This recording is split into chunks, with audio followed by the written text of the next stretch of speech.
ძალიან რთული გზა გავიარე. 3 წლის იყო ჩემი შვილი, მეუღლე რომ დამეღუპა.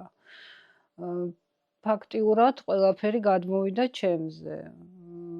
პროფესიით ისე ექთანი ვარ დამთავრებული, მაქვს საექნო სასწავლებელი, უბრალოდ ჩემი საქმე არ იყო და მიყვარდა ყოველთვის კერვა და ამ განხრით ნელ-ნელა დავიწყე. სოფელში ვცხოვრობდით იმ პერიოდში და სოფლიდან დაიწყო ჩემი პირველი შეკვეთები. 90-იანი წლები იყო, შუქი როცა არ იყო. ღამეებს ვათენებდი, ველოდებოდით შუქს, ღამის 12-ის მერე ირთვებოდა შუქი და მთელი ღამე ვათენებდი და ვკერავდი. პირველი შეკვეთები ორსულად ვიყავი, ანუ სტაჟი დამამახსოვრდა, შვილი რო შემეძინა, პირველი კაბები, საპატარძლოები, მაშინ დამრჩა დაჭრილი და ბავშვი გარჩდა ნაადრევად და ნუ მოკლედ ვიმშობიარე თუ არა, უკვე ჩემი ამბების დარჩი ვიყავი, რომ ჩემ პატარძლებს რა ეშველება მეთქი. ეს 90-იანი წლები მართლა ძალიან რთული იყო, შუქი ითიშებოდა, აიღებდი შეკვეთებს და შუქის გამო შეიძლება ვერ შეგესრულებია თავის დროზე და ეს არაადამიანური ძალების ხარჯზე ვახერხებდი ამის ყველაფრის გაკეთებას. ბავშვსაც ჰქონდა, ჩემ შვილსაც ჰქონდა დასაწყისში პრობლემები ჯანმრთელობის, რაც ძალიან რთული იყო, არა მარტო ეკონომიურად, ფსიქოლოგიურადაც ძალიან რთული იყო. პირველ რიგში მეხმარებოდა ღმერთი და გამიმართლა ცხოვრებაში, იმიტომ რომ დაქალები, მეგობრები მაჩუქა ღმერთმა ისეთი, რომ გვერდში მედგენ ყოველთვის, როცა მიჭირდა.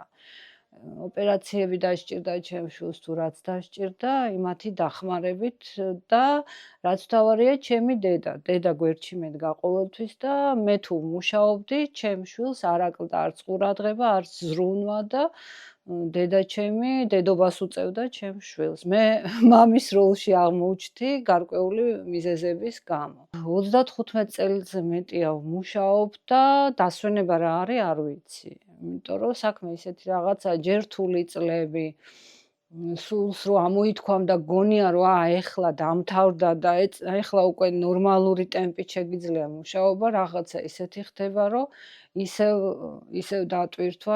ერთადერთხელ დავისვენე ამ 35 წლის მანძილზე ნათესავმა ძალით წამიყვანა ბახმაროში. ერთი კვირით.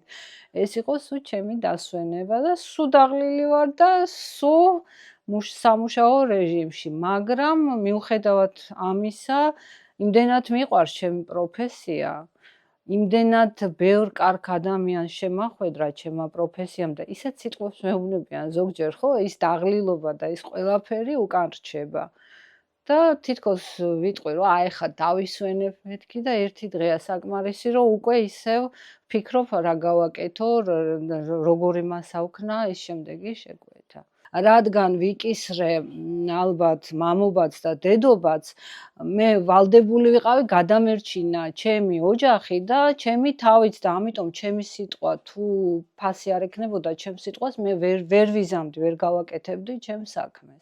პენსია რო დაენიშნა, ეს ისეთი ამბავი იყო, მიუხედავად იმისა, რომ კაპიკები იყო, მაინც რაღაც დახმარება იყო.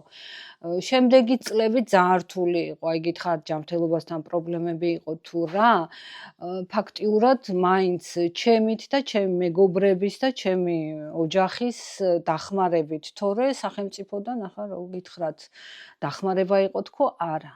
აი ეს ბოლო წლები, აი აწარმოე საქართველო რო დაიწყო, ისეთი კმაყოფილი ვარ, ისეთი შეღავათი, აი ამ სიტუაციებიდან გამომდინარე, კი ბევრს მუშაობდი, მაგრამ დანაზოგი არასოდეს არ მქონდა, რომ ვთქვათ, ახალი ინვენტარი შემეძინა, მანქანები შემეძინა, სულ პრობლემაზე იყო და უცებ აწარმოე საქართველო დავწერე რეალურად რასაც ვაკეთებდი და პატრონზე რო იძახიან და პროტექციაზე რო იძახიან, არავინ არ მყავდა და გაამართლა და მანქანები და ბევრი რაღაცა აწარმოე საქართველოს დაფინანსებით შევიძინე, რაც ჩემთვის ძალიან დიდი შეღავათი იყო. ოღონდ ეს მოხდა ეს ბოლო წლები. არა მარტო ხელა დედისთვის, ქალისთვის, საერთოდ პროფესია ძალიან დიდი მნიშვნელობა აქვს პროფესიას და თუ კი დაეხმარება სახელმწიფო პროფესიის შეძენაში, სწავლა-განათლებაში ეს ძალიან დიდი რაღაცა არის და თუ კი ხალი მონდომებულია, გოგო მონდომებულია, როცა ესეთი დახმარება იქნება, ახლა ჩემ პროფესიას რაც შეეხება, გითხარით, საექნო დავამთავრე და არ იყო ჩემი საქმე და ჩემით შევისწავლე, რაც რთული იყო რა, რთული გზა გავიარე, რომ ამ დონემდე მივსულიყავი პროფესიაშიც და როცა ამას გასწავლიან შენ და უკვე პროფესიულად შეისწავლი შენ საქმეს, ბევრად გიმარტივდება და უფრო ნაკლები დრო სჭირდება ადამიანს, ვიდრე მე დამჭირდა ვთქვათ. ეს, რა თქმა უნდა, მარტოხელა დედას ფინანსური დახმარება სჭირდება, იმიტომ რომ ის რაც მე გავიარე, ჩემ შვილს ერთი ოპერაცია დასჭირდა, მეორე ოპერაცია დასჭირდა და მე სუფულის ზევნაში ვიყავი და თან იმ პერიოდში ოპერაციასაც არ ჩაუტარებდნენ ბავშვს, თანხას სანამ არ შეიტანდი და იყო მომენტი, როცა სასწრაფო ოპერაცია იყო საჭირო. ეს ძალიან რთული ამბავი არის, რაღაც გარკვეული ფინანსური დახმარება ამ კუთხით, არ ვიცი ახლა როგორაა და რა ხდება, აუცილებელი არის.